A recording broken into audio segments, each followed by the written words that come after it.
और भगवान को पाने का एक ही तरीका है, क्या? प्रतीक्षा। इसके सिवाय कोई दूसरा तरीका भी नहीं है। आप कौन सा तरीका अपना सकते हो? इसके सिवाय किसी ने यदि कोई दूसरा तरीका अपनाया तो वो घाटे में चला गया। सूप न खाई, उसके अंदर धैर्य नहीं था, वो प्रतीक्षा नहीं कर पा रही थी, नाक कान कटा के चली गई जैसी यार। जयंत आया, जयंत भगवान की लीला को दूर से कौआ बन के बैठे बैठे देखता, उसको भगवान की भगवत्ता कहीं ना कहीं तो दिखाई दे जाती, लेकिन नहीं, प्रतीक्षा नहीं कर पाया, परीक्षा लेने को तैयार हो गया। परिणाम क्या हुआ? बढ़िया सुंदर मुंह नाक कान, आंख फोड़वा के चला गया। शूर्पणखा नाक कटवा के चली गई, कान कटवा के चली गई, और जयंत आया आंख फोड़वा के चला गया, अंग भंग हो गया। थोड़ा तो प्रतीक्षा करने की क्षमता रखो, प्रतीक्षा ही नहीं है। अभी नारियल चढ़ाए हैं, 2 घंटा बाद हनुमान जी काम कर दें, ले आज नवरात्रि का उपवास शुरू किए हैं, आज ही फल मिल जाए, ना मिले तो हम कल से छोड़ देंगे। वाह, तो भगवान तुम्हारे नौकर बने बैठे हैं। जिसके अंदर प्रतीक्षा की क्षमता हो वो इस गली में आए। याद रखना, इस मार्ग में प्रतीक्षा बहुत महत्वपूर्ण है। और परीक्षा धोखे से मत लेना, क्योंकि परीक्षा लेने के लिए व्यक्ति को जिस चीज की परीक्षा ली जा रही है उससे बड़ा होना चाहिए। किसी ने कक्षा 12वीं पढ़ी है और पीएचडी वाले की परीक्षा ले, कैसे हो सकता है भाई? पीएचडी वाला कक्षा 12वीं वाले की परीक्षा ले तो समझ में आवे। अब गधा 5वीं फेल बोले पीएचडी वालों की परीक्षा लूंगा, कैसे बनेगा काम? इसलिए परमात्मा की और महात्मा की परीक्षा लेने का प्रयास मत करना।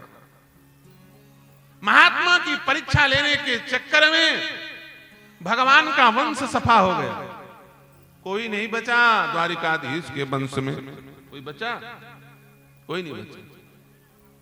चाहे इंसान हो, चाहे शैतान हो, चाहे भगवान हो, उनके भी वंश में यदि महात्मा और परमात्मा की परीक्षा लेने का कोई विचार करेगा ना तो सब स्वाहा हो जाएगा।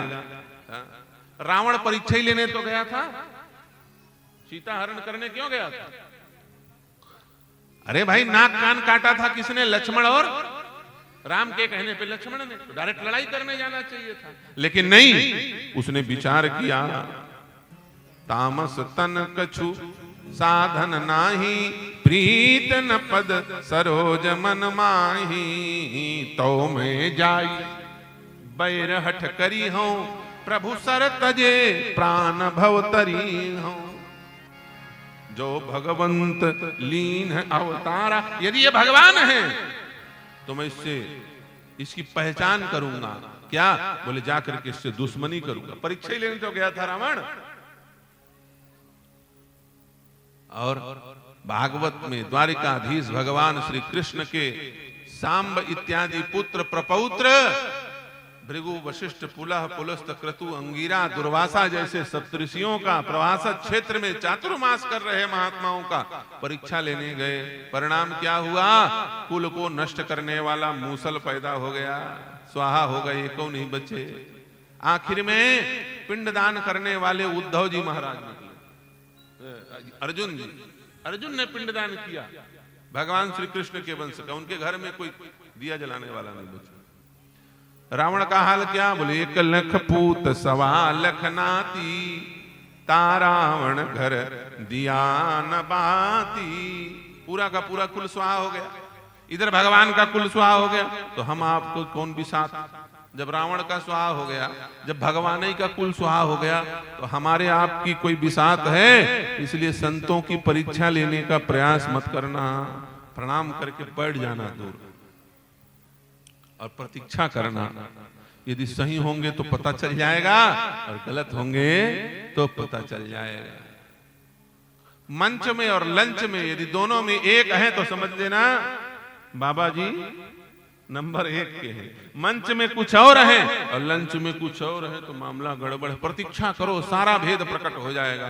परीक्षा लेने की हमारी हैसियत नहीं है, परीक्षा करने की हमारी योग्यता नहीं है।